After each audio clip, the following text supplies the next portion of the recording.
वल्लभाधीश की जय। श्री गोसाई जी परम दयाल की जय।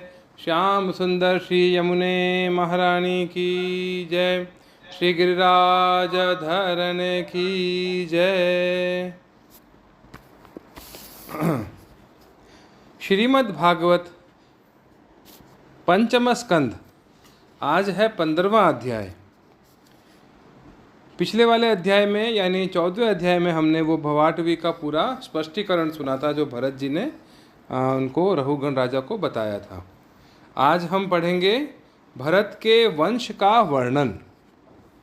अथ पंचदशोध्याय। श्री सुखदेव जी कहते हैं, राजन, भरत जी का पुत्र सुमति था।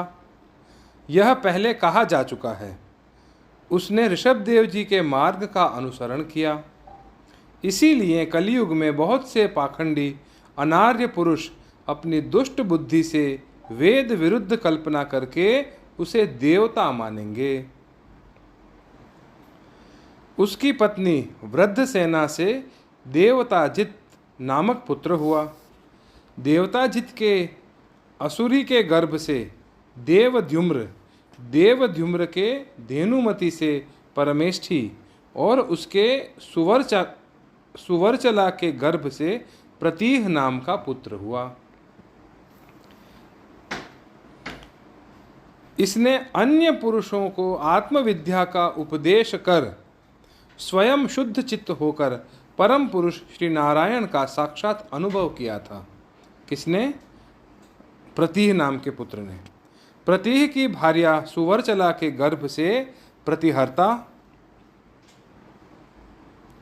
प्रस्तोता और उद्गाता नाम के 3 पुत्र हुए। ये यज्ञादि कर्मों में बहुत निपुण थे। इनमें प्रतिहर्ता की भार्या स्तुति थी। उसके गर्भ से अज और भूमा नाम के 2 पुत्र हुए। भूमा के ऋषिकुल्या से उद्गित, उसके देवकुल्या से प्रस्ताव और प्रस्ताव के नियुत्सा के गर्भ से विभु नाम का पुत्र हुआ। विभु के रति के उदर से पृथुषेण, पृथुषेण के आकुति से नक्त और नक्त के द्रुति के गर्भ से उदार कीर्ति राजर्षि प्रवर गय का जन्म हुआ।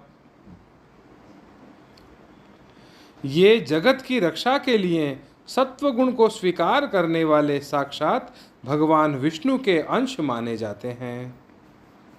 संयम आदि अनेकों गुणों के कारण इनकी महापुरुषों में गणना की जाती है। महाराज गय ने प्रजा के पालन पोषण, रंजन, लाड़ चाव और शासन आदि करके तथा तरह तरह के यज्ञों का अनुष्ठान करके निष्काम भाव से केवल भगवत प्रीति के लिए अपने धर्मों का आचरण किया। इससे उनके सभी कर्म सर्वश्रेष्ठ परम पुरुष परमात्मा श्री हरि के अर्पित होकर परमार्थ रूप बन गए थे। इससे तथा ब्रह्मवेत्ता महापुरुषों के चरणों की सेवा से उन्हें भक्ति योग की प्राप्ति हुई। तब निरंतर भगवत चिंतन करके उन्होंने अपना चित्त शुद्ध किया और देहादि अनात्म वस्तुओं से अहम भाव हटाकर वे अपने आत्मा को ब्रह्म रूप अनुभव करने लगे। यह सब होने पर भी वे निरभिमान होकर पृथ्वी का पालन करते रहे। परीक्षित, प्राचीन इतिहास को जानने वाले महात्माओं ने राजर्षि गय के विषय में यह गाथा कही है। अहो, अपने कर्मों से महाराज गय की बराबरी और कौन राजा कर सकता है? वह साक्षात भगवान की कला ही थे। उन्हें छोड़कर और कौन इस प्रकार यज्ञों का विधिवत अनुष्ठान करने वाला, मनस्वी, बहुज्ञ, धर्म की रक्षा करने वाला, लक्ष्मी का प्रिय, साधु समाज का शिरोमणि और सत्पुरुषों का सच्चा सेवक हो सकता है? ये गय की बात कर रहे हैं, राजा गय की बात कर रहे हैं कि वो यज्ञों में बड़े कुशल थे।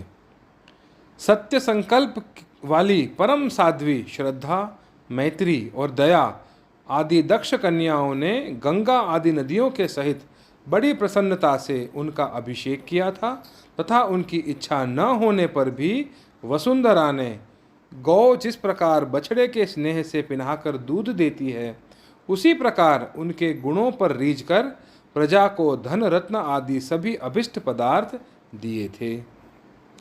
उन्हें कोई कामना न थी, तब भी वेदोक्त कर्मों ने उनको सब प्रकार के भोग दिए। राजाओं ने युद्ध स्थल में उनके बाणों से सत्कृत होकर नाना प्रकार की भेंटें दी, तथा ब्राह्मणों ने दक्षिणादि धर्म से संतुष्ट होकर उन्हें परलोक में मिलने वाले अपने धर्म फल का छठा अंश दिया।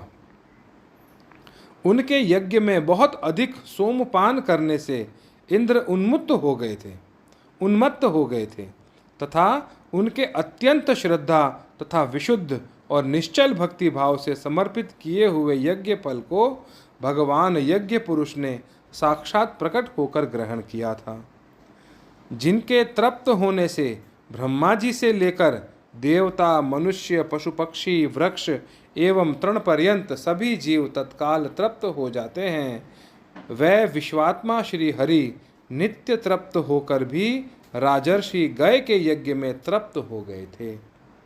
इसीलिए उनकी बराबरी कोई दूसरा व्यक्ति कैसे कर सकता है। महाराज गय के गयंती के गर्भ से चित्ररथ, सुगति और अवरोधन नामक 3 पुत्र हुए। उनमें चित्ररथ की पत्नी उर्णा से सम्राट का जन्म हुआ। सम्राट के उत्कला से मरीचि और मरीचि के बिंदुमती से बिंदुमान नामक पुत्र हुआ। उनके सरधा से मधु, मधु के सुमना से वीरव्रत और वीरव्रत के भोजा से मंधु और प्रयंथु नाम के 2 पुत्र हुए। उनमें से मंथु के सत्या के गर्भ से भौवन, भौवन के दूषणा के उदर से त्वष्टा, त्वष्टा के विरोचना से विरज और विरज के विशुचि नाम की भार्या से शतजित नादी 100 पुत्र और 1 कन्या का जन्म हुआ। विरज के विषय में यह श्लोक प्रसिद्ध है। जिस प्रकार भगवान विष्णु देवताओं की शोभा बढ़ाते हैं, उसी प्रकार इस प्रियव्रत वंश को इसमें सबसे पीछे उत्पन्न हुए राजा विरज ने अपने सुयश से विभूषित किया था। इति श्रीमद्भागवते महापुराणे पारमहंस्यां संहितायां पंचम स्कंधे प्रियव्रत वंशानुकीर्तनम नाम 15ोऽध्यायः।